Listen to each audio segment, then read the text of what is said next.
The Daily Mail.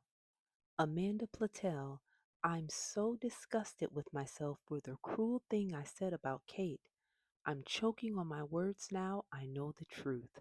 Kate, I'm just so sorry. By Amanda Platel, Daily Mail columnist, published September 16th, 2025.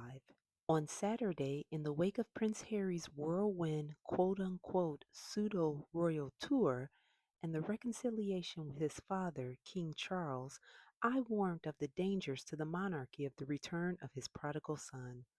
I lamented that the Prince and Princess of Boring, William and Kate, had decided to hide away from the public eye at such a critical time, even questioning the wisdom of Kate's two dull visits to textile factories as Harry was adorably high fiving disabled children at the Diana Awards, set up in honor of his mum. Well, I'm now not just eating my words, but choking on them. After reading details of the Princess of Wales's hectic itinerary for President Trump and First Lady Melania's historic second state visit to Britain, which starts today. President Trump has said himself that he and Melania are quote unquote thrilled. The princess will be quote front and center end quote during their visit. A Trump source added, quote, the inclusion of Princess Kate in so many events during the state visit is an honor, end quote. I now regret that I overlooked what a valuable asset Kate is to the royal family, and for that I owe her an apology. Given her high profile role in the diplomatic proceedings, I am now astonished that Mum of Three Kate, who let's not forget is still recovering from cancer, even managed to squeeze in those two textile factory visits alongside the extensive preparations required for Trump's visit. I can only imagine how many hours are required to plan her outfits for the coming days, for she will certainly perfect the respectful, dazzling, dignified looks fit for a presidential visit. How many trips did her hairdresser have to make to finesse a hairdo upon which to perch a priceless Windsor tiara? When I wrote on Saturday, I was forgetting that when Kate puts on the glamour and the glitz, her presence is incomparable. She is still the shining jewel in the royal crown, one of the most photographed women in the world, with the enigmatic magic of Princess Diana. Over the next 2 days, Kate has five royal engagements. First, she and William will greet the Trumps at Windsor Castle on Wednesday morning and formally introduce them to the King and Queen. Then a horse drawn carriage procession through Windsor Great Park with the Household Cavalry Mounted Regiment. Before lunch with the Trumps in the state dining room at Windsor. Afterwards, a viewing of artwork in the Royal Collection, which contains paintings by Vermeer, Rembrandt, Rubens, Raphael, and Caravaggio, during which Kate's degree in art history will surely come in handy. That night, a traditional white tie state banquet at which Kate is expected to appear, resplendent in a fabulous formal gown and all her bejeweled finery and priceless items, perhaps from the late Queen's collection. There is no doubt the press will write thousands of words about her diamonds and tiara. The next morning, Kate will join Melania in Frogmore Gardens to be shown the Scout Squirrels program, which has been designed to encourage 4 and 5 year olds to explore the outdoors, a subject close to Kate's heart.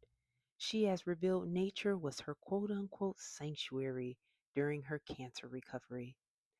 It is satisfying to see that media coverage of the Trump tour has already eclipsed Prince Harry's visit, which I can now see for what it was, a desperate bid from the disgraced prince to ingratiate himself back not just into his father's good books, but also to remind us all of his inalienable royal status as fifth in line to the throne, a status which has made him and his wife millions through their Netflix documentary and Harry's own memoir Spare.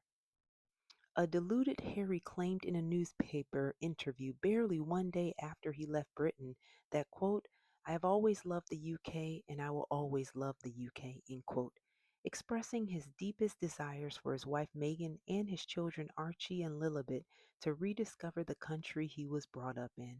He said that after his whirlwind tour, quote, he now feels a lot of support from British public, end quote.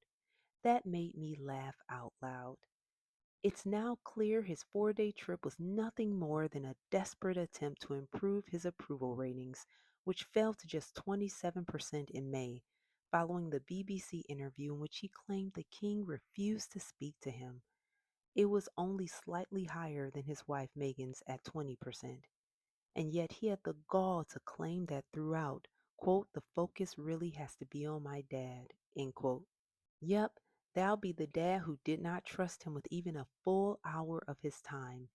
Even then, it is reported that there was a third person present to protect the king from any mudslinging, like his horrible past accusations of racism and unkindness towards Meghan.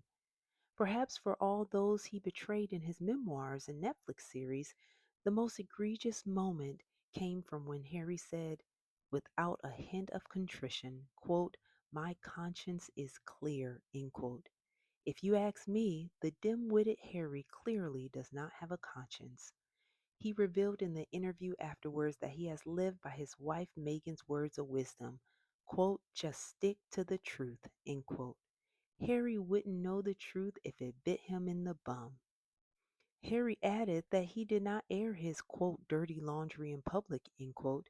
It was instead about quote unquote accountability. Spare me. It is unbelievable that he is still said to be holding out for an apology from his entire family. Both hell and heaven will freeze over before that ever happens. Sources claim that when the sad day comes that King Charles is no longer with us and William is king, he will do everything in his power to have his malicious brother exiled from his court. So, yes, I'm sorry for doubting you, Kate, but take consolation in the fact that you and William are entertaining the American president and his first lady.